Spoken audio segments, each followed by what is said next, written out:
Hey everyone, it's Brody with Everything Board Games. Kid Loves Tiger Games sent me a prototype copy of Beastmaster's Duel, so let's get it to the table. As you can see, this is a prototype, and during the Kickstarter you'll see some art and components that will change, but let me show you what the game is like. So I have the game set up here, and the game is a two-player only game that you will face off head-to-head with each other. Your team will consist of a trainer and 3 different beasts. At the beginning of the game, during setup, you will use either the recommended lineups listed in the rulebook. You can use pre-constructed teams from this version or another version of the game, or you can draft your team. But you will always have 1 trainer and 3 beasts every time that you play. Each trainer will come with a meeple, 3 tactic cards, 3 objective cards, and an activation token. Each beast will come with a meeple, 4 tactic cards, 3 objective cards, and an activation token. To set up, the trainer board is placed with each color cube placed on the far left side of its color except for the top green. The clear green cube will be placed on the 5 and the solid green will be placed on the 6. The solid lets you know that you can't go higher than the 5 energy during this round.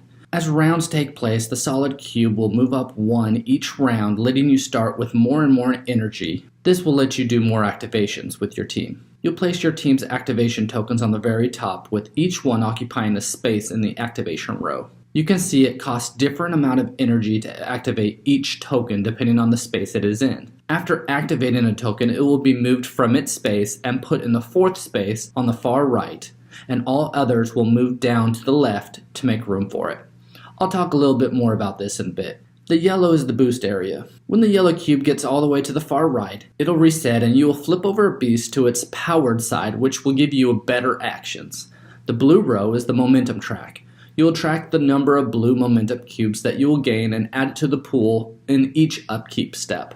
At the bottom is the trophy bar. This lets you keep track of your trophies, which is the points in the game. The first person to gain 12 wins the game. Here you will start with 3 profile cards for each beast, and 3 tactic cards for each trainer.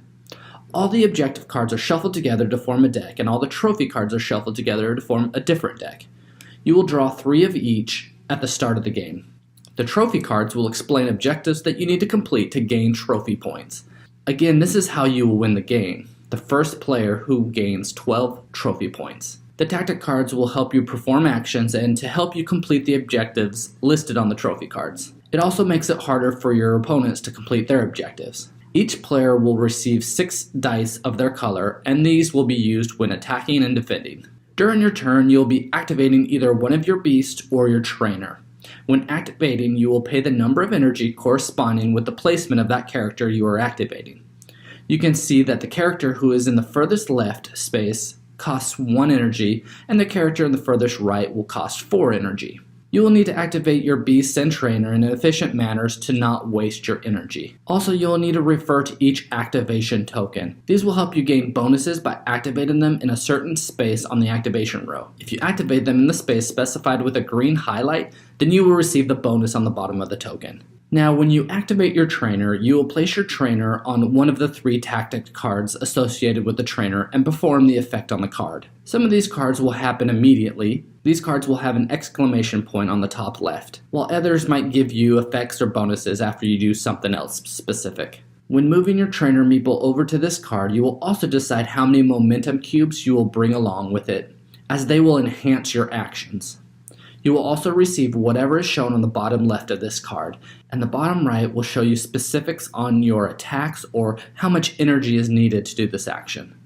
When activating a beast, you can either move, attack, or use a tactic action from the card in your hand. The movement and basic attack action is listed on the beast's profile card. The attack is usually listed on the bottom left of the card, and it will show how many dice that you will roll and the numbers that will cause a hit. The other numbers, which are grayed out, would be considered misses. After rolling, any misses will be removed and only the hits will stay out. The defending beast will then look at their profile card to see how many defense die they will roll. They will roll the dice and need a number that is the same or higher to defend the attack. You will figure out how many hits were made and place that number of wounds represented by red cubes. Whenever the number of red cubes is greater than the health of that beast, they are knocked out. They will be removed from the board and they will place a dazed token on their activation token. The players whose beast was knocked out will also lose 2 momentum cubes. If fighting with a tactic card, you will follow the rules on the text of that card. You will gain the items on the bottom left, and the number of dice and the numbers that would count as a hit will be on the bottom right. At times when using actions and tactic cards, you will be able to use focus.